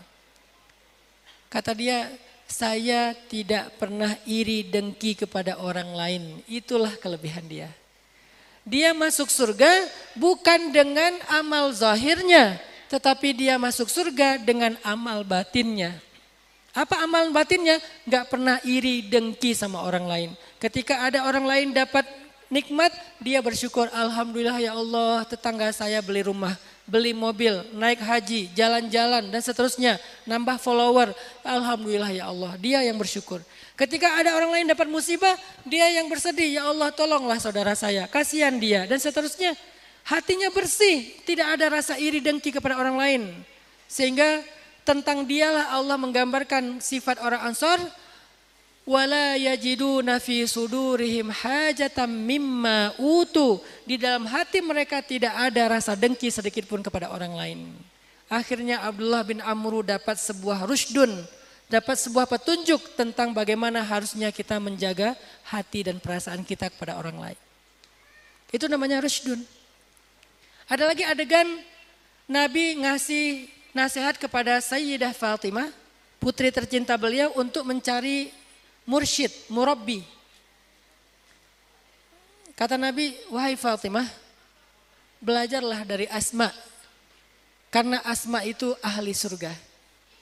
Asma siapa yang dimaksud oleh Nabi? Bukan Asma bintu Abi Bakrin. Karena Asma bintu Abi Bakrin itu kakaknya Sayyidah Aisyah juga ahli surga. Tapi yang dimaksud oleh Nabi itu adalah Asma bintu Umais. Pernah dengar nama ini? Asma bintu Umais. Perempuan ahli surga yang menikahi 3 laki-laki, 3-tiganya ahli surga. Ini dahsyat Asma ini. Perempuan yang menikahi 3 ahli surga. Suami pertama ahli surga, suami kedua ahli surga, suami ketiga ahli surga. Gimana Ustadz? Siapa suami pertamanya? Suami pertamanya adalah Ja'far. Ja'far sepupu Nabi. Suami kedua adalah Abu Bakar. Dan suami ketiga adalah Ali bin Abi Thalib setelah Fatimah wafat. Suami pertama syahid Ja'far, Tayyar, lalu menikah dengan Abu Bakar. Abu Bakar meninggal, menikah dengan Ali. Begitulah Asma, perempuan yang menikahi 3 ahli surga dan dia sendiri ahli surga.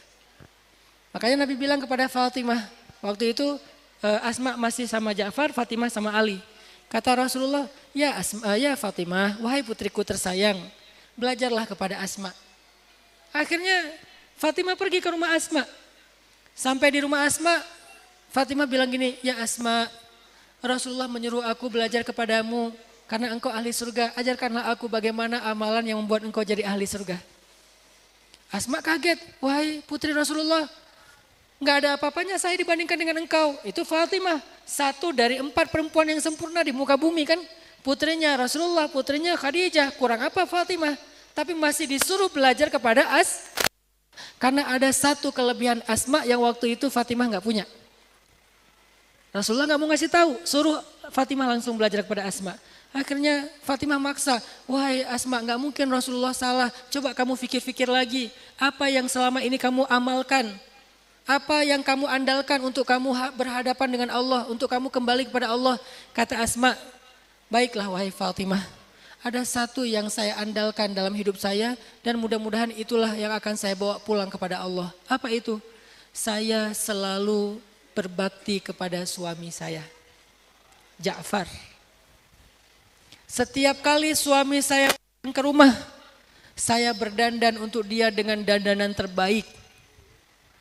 Saya pakai skincare termahal untuk suami saya. Saya kalau saya kirim foto ke suami saya kasih filter yang banyak sampai jadi avatar. Saya pakai baju yang paling disukai suami saya. Ini terjemahan kontemporer ya, walaupun dulu nggak ada skincare, nggak ada filter. Artinya dia berdandan untuk suaminya, supaya ketika suami saya pulang, dia bahagia melihat saya. Dan saya ingat kata Rasul, salah satu di antara ciri perempuan solihah itu ada 3. Salah satunya adalah idza ra'aitaha sarratka. Kalau laki-laki atau suami ngelihat dia, suaminya senang melihat dia. Karena dia berdandan, tersenyum, berperilaku yang menyenangkan bagi suaminya. Itulah Asma. Kalau Ja'far mau pulang, dia udah siap-siap, pakai baju terbaik, pakai parfum yang banyak, kemudian dia udah mandi duluan, udah dandan, udah segala macam, menyambut Ja'far seperti menyambut seorang raja yang baru pulang dari perjalanan. Ketika Ja'far sampai di rumah, Asma udah masak dengan masakan yang paling disukai oleh Ja'far. Asma duduk berdiri, tidak mau duduk selama Ja'far makan. Ja'far udah bilang, Asma duduk aja. Enggak, ada butuh apa lagi wahai Ja'far. Aku menjadi pelayan bagi suamiku ketika dia sedang makan. Apa yang dia butuhkan, aku berdiri. Aku enggak ingin dia menunggu ketika dia membutuhkan sesuatu. Makanya dia berdiri. Kalau suami butuh sesuatu dia langsung pergi ngambil. Enggak mau suaminya menunggu lebih lama.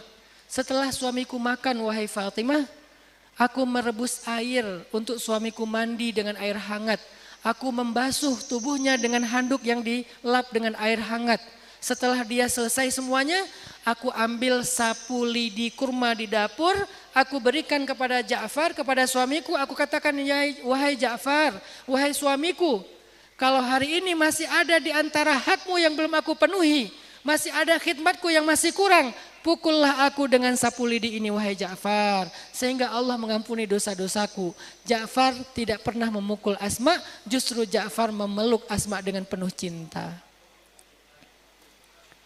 Barulah Fatimah ngerti kenapa itu ada sapu lidi tergantung di dinding rumah mereka. Ternyata fungsinya bukan untuk bersih-bersih, tapi untuk membersihkan dosa Asma kalau dia ngerasa ada yang kurang dalam khidmatnya kepada suami. Baru Fatimah sadar, oh saya belum begini kepada Ali bin Abi Thalib. Pulang dari sana, Fatimah gantung sapu lidi di dinding. Pas Ali pulang, Fatimah itu buat apa? Wahai Ali, kalau ada yang kurang dari aku, pukul aku pakai sapu lidi ini. Ali terharu, wahai Fatimah, Masya Allah. Makin dipeluk sama Ali dan Ali makin cinta sama Fatimah. Maka dengan begitu sempurnalah Fatimah menjadi wanita terbaik hanya 4 di muka bumi. Belajarnya dari siapa? Selain dari ayahnya Rasulullah juga belajar dari sahabatnya atau temannya yang bernama Asma bintu Umais yang kelak akan jadi istri dari suaminya juga yaitu istrinya Ali bin Abi Thalib. Apa pelajarannya di sini? Ternyata yang membentuk Fatimah bukan cuma taklim bersama Nabi, tapi juga pertemanan dengan Asma bintu Umais. Itu pentingnya berteman, itu pentingnya punya circle, itu pentingnya menjaga dan merawat pertemanan yang baik. Ibu-ibu kalau punya teman yang gak suka gosip, insya Allah kita akan bisa menjaga lisan. Tapi kalau teman baru ngumpul, baru ketemu udah langsung, tahu nggak? Itu kita akan terpancing. Begitu udah dibuka dengan password, tahu nggak, itu udah panjang tuh ceritanya tuh. Nanti dilanjutkan dengan, masa sih nggak nyangka ya, makin panjang lagi tuh. Maka carilah teman yang bisa menjaga ketaatan kita kepada Allah Subhanahu wa taala seperti kisah-kisah yang tadi saya sampaikan. Mudah-mudahan kita bisa punya circle positif. 1, teman yang sefrekuensi. Yang kedua, mursyid, guru yang bisa membimbing kita bukan hanya tentang ilmu tetapi juga tentang hidup. Carilah guru seperti itu, carilah teman seperti itu, rawat mereka, berbuat baik kepada mereka, ambil hati mereka, jadikan kita itu kesayangan mereka, diingat oleh mereka, dekat dengan mereka dan itu harus berkorban.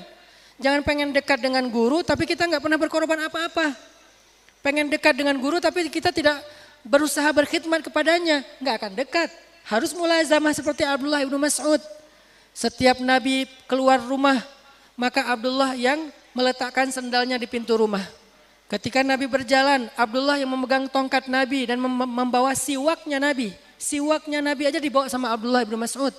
Ketika Nabi berwudu, maka Abdullah yang menuangkan air untuk Nabi berwudu. Apapun Abdullah khidmat, akhirnya jadilah Abdullah seorang muslim yang taat dan ahli Al-Quran. Khidmat sama mursyid, khidmat sama guru, cari mursyid dan juga teman. Suhbah solehah dan mursyid dalam riyadhah kehidupan kita sehari-hari. Saya kira demikian makna dari judul tentang merawat pertemanan ini. Semoga ini bisa menjadi sebuah life hacks, cara hidup yang bisa kita terapkan dalam kehidupan kita sehari-hari. Barakallahu fikum, wallahul muwafiq ila aqwamit thoriq. Wassalamualaikum warahmatullahi wabarakatuh.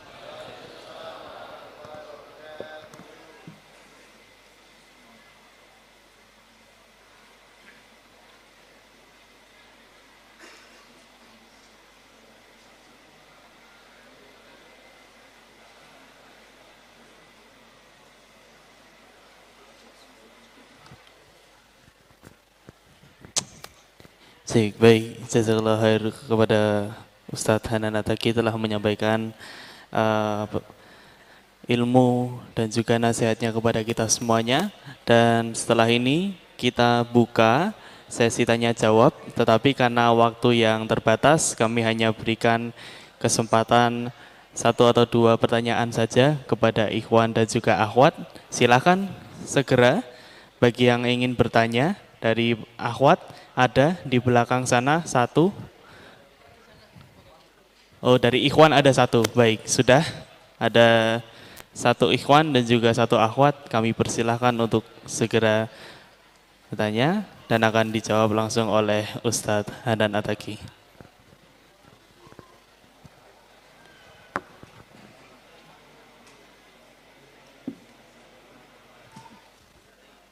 Tolong mic-nya dinyalakan, Mas Operator. Bismillahirrahmanirrahim. Assalamualaikum warahmatullahi wabarakatuh. Terima kasih banyak kepada para panitia dan Ustadz Hanan Attaqi yang telah memberikan saya kesempatan untuk bertanya. Baik, langsung saja. Pertanyaan yang ingin saya sampaikan adalah menyangkut masalah pertemanan dan juga circle Ustadz. Beberapa waktu ini saya bergabung dengan teman-teman saya yang di rumah dan juga teman-teman saya yang ada di yayasan. Nah, ketika saya bergabung, beberapa teman saya itu mengerti bahwasanya saya itu belum pernah pacaran dari lahir atau bahasanya masih jomblo sejak embrio.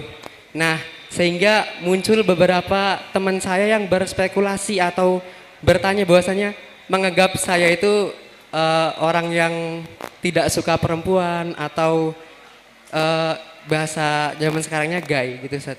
Nah, bagaimanakah tanggapan saya menanggapi sikap seperti itu? Apakah saya harus mendekati akhwat supaya saya tidak dicap seperti itu Ustaz? Syukron kasiron. Siapa tadi namanya? Dieki Yusti Saputra. Siapa? Dieki Yusti. Siapa? Di Samudra gitu aja ya. Saputra ya? Nah, gampangnya di samudranya. Ustaz. Oke, boleh saya panggil Putra ya? Baik, makasih Putra udah pakai kupluk. Kita sefrekuensi. Iya, saya juga pakai Ustaz. Oh iya.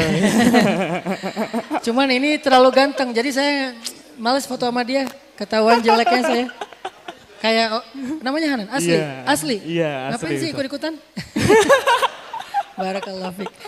Baik, pertama ya dalam berteman, ada satu hal yang kayaknya perlu jadi salah satu kayak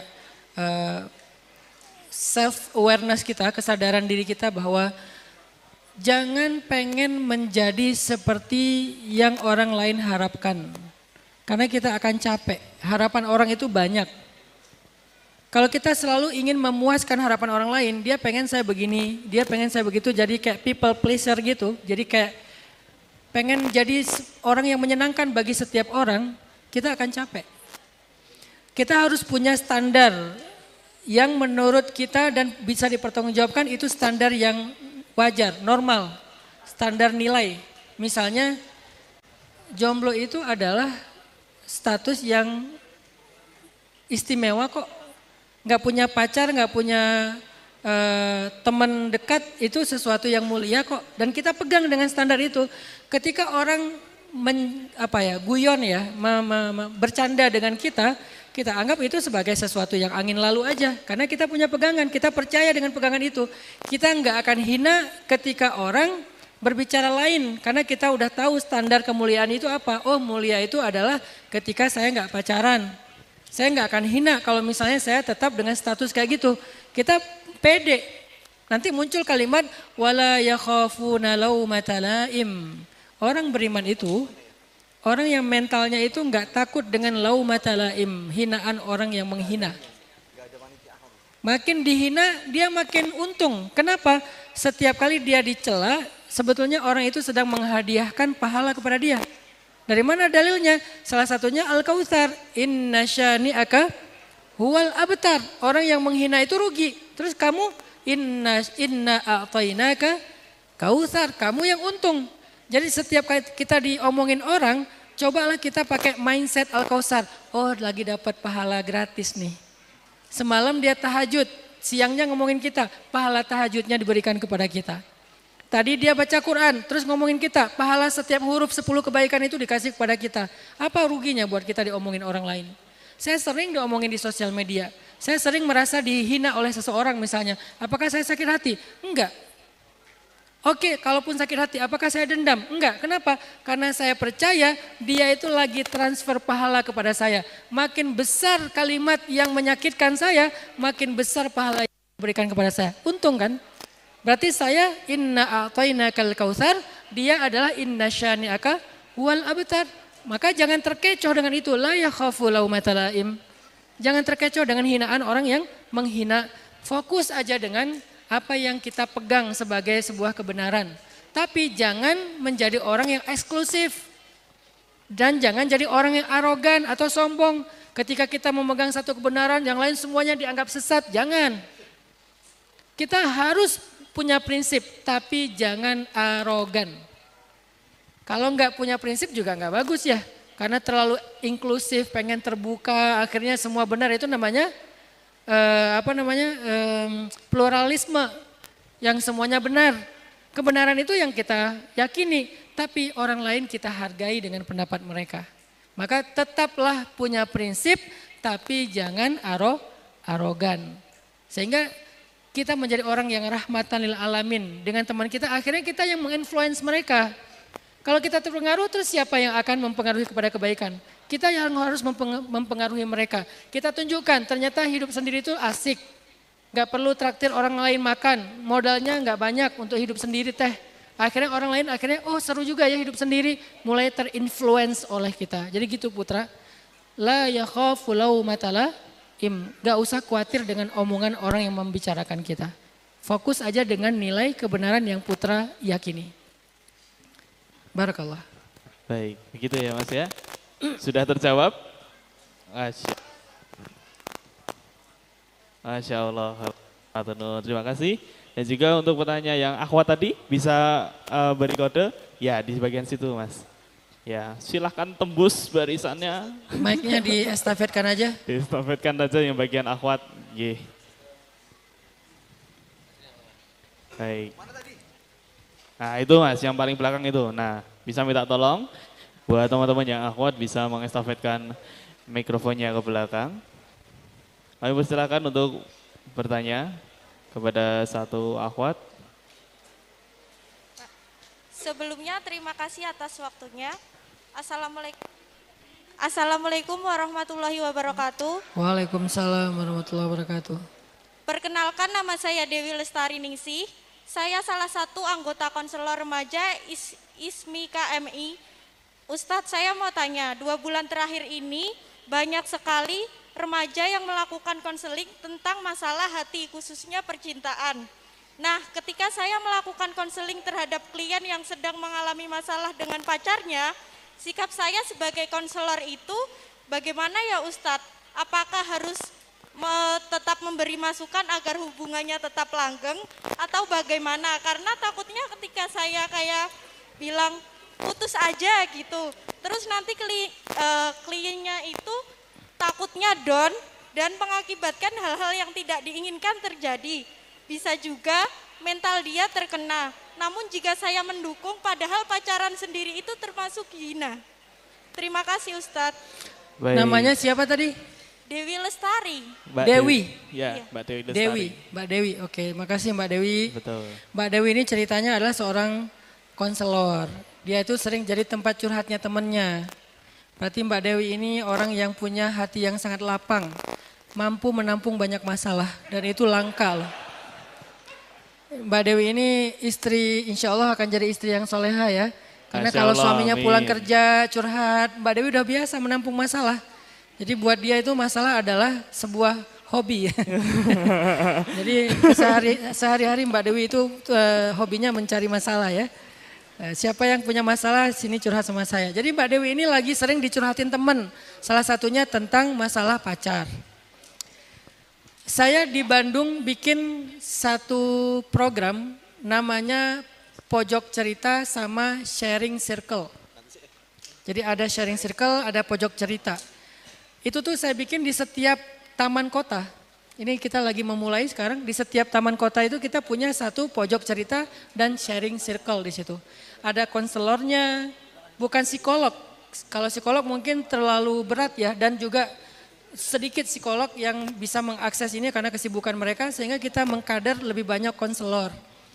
Jadi satu taman kota kan Bandung itu punya banyak sekali taman-taman kota tuh. Di setiap taman kota itu ada satu pojok cerita atau sharing circle. Sekarang kita juga pengen nerapin itu di taman masjid.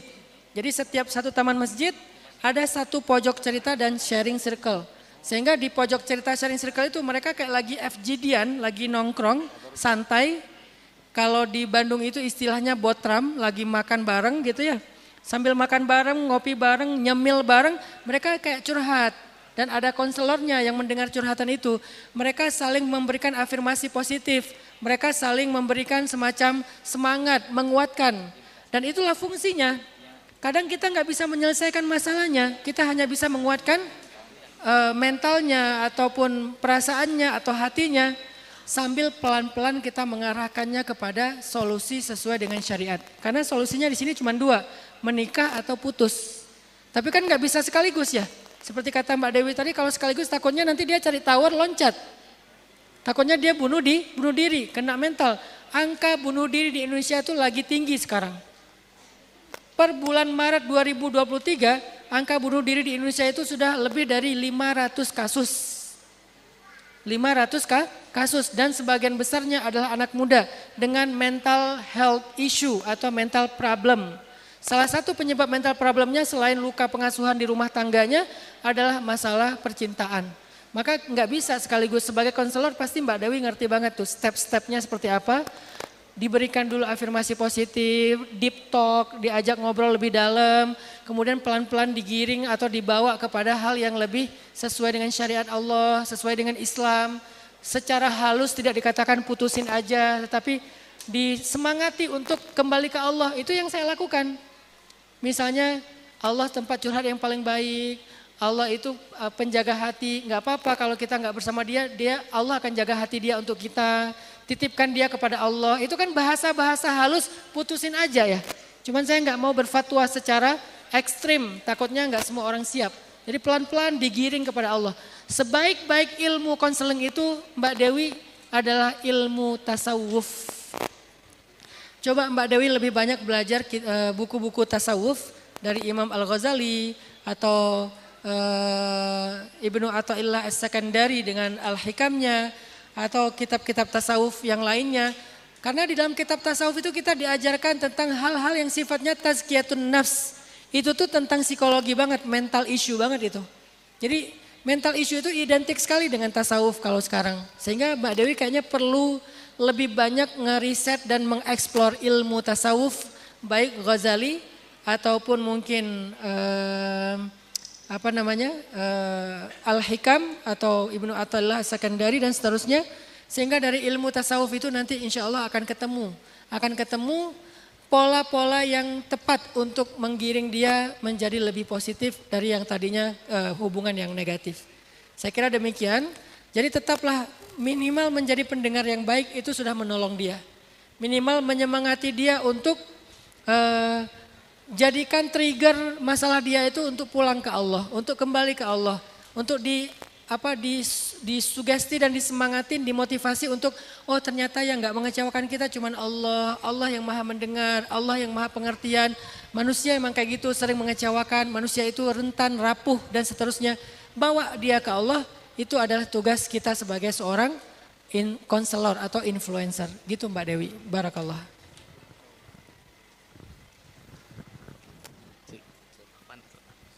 Baik, jazakallah khair kepada Ustadz Hanan Attaqi dan juga sudah terjawab ya Mbak ya tentang pertanyaan tadi.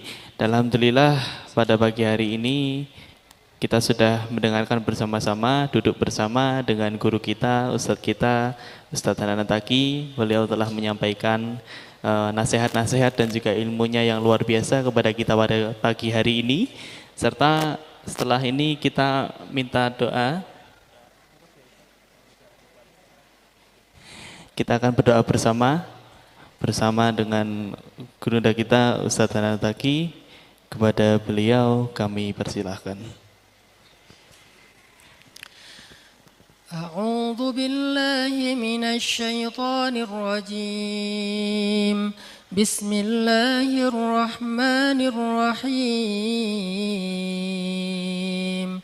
Allahumma lakal hamdu kulluh ولك الشكر كله وإليك يرجع الأمر كله سره وعلانيته فأهل أنت أن تحمد وأهل أنت أن تعبد لا إله إلا أنت الأحد الصمد لم يلد ولم يولد ولم يكن له كفوا أحد اللهم صل على سيدنا محمد وعلى آله وأصحابه وسلم. اللهم اغفر لنا ذنوبنا، اللهم اغفر لنا ذنوبنا، اللهم اغفر لنا ذنوبنا يا غفار يا غفار يا غفار. اغفر لنا ذنوبنا، اغفر لنا ذنوبنا ولوالدينا وارحمهما كما ربيانا صغارا. اللهم يا حي يا قيوم يا حي يا قيوم يا حي يا قيوم برحمتك نستغيث. أصلح لنا شأننا كله ولا تكلنا إلى أنفسنا طرفة عين. اللهم إنا نسألك هداك والجنة ونعوذ بك من سخطك والنار. اللهم إنا نسألك رضاك والجنة ونعوذ بك من سخطك والنار. اللهم إنا نستودعك أمورنا كلها، فإن لم تكن لها فمن لها وأنت خير حافظا. اللهم إن كنت كتبتنا من أهل الشقاوة فامحنا واكتبنا من أهل السعادة، فإنك تمحو ما تشاء وتثبت وعندك أم الكتاب. ربنا آتنا من لدنك رحمة وهيئ لنا من أمرنا رشدا، واجعل لنا من كل ضيق مخرجا ومن كل هم فرجا ومن كل عسر يسرا. اللهم أعز الإسلام والمسلمين، اللهم أعز الإسلام والمسلمين وأذل الشرك والمشركين ودمر أعداءك أعداء الدين. اللهم انصر إخواننا المسلمين في فلسطين، اللهم انصر إخواننا المستضعفين في غزة، اللهم انصر إخواننا المجاهدين في غزة. اللهم وحد صفوفهم وسدد رميهم واشفي جرحاهم وتقبل وارحم شهداءهم. اللهم ارحم أموات المسلمين.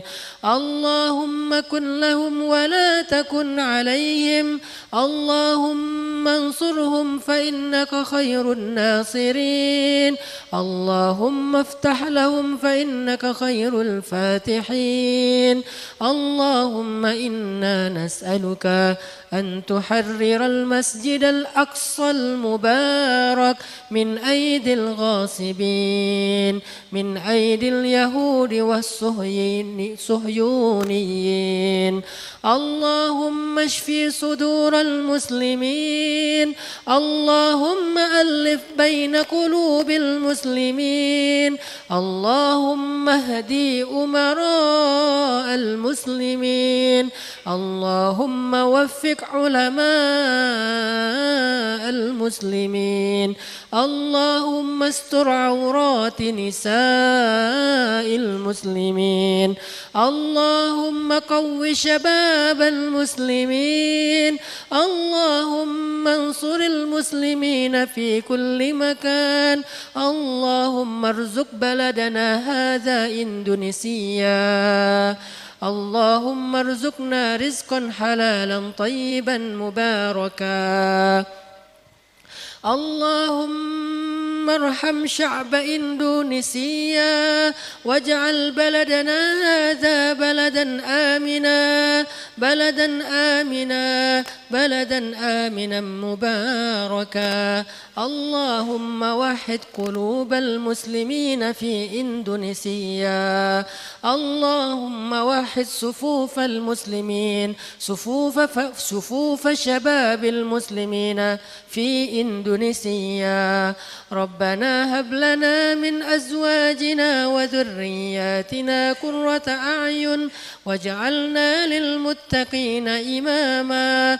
ربنا هب لنا من أزواجنا وذرياتنا قرة أعين واجعلنا للمتقين إماما.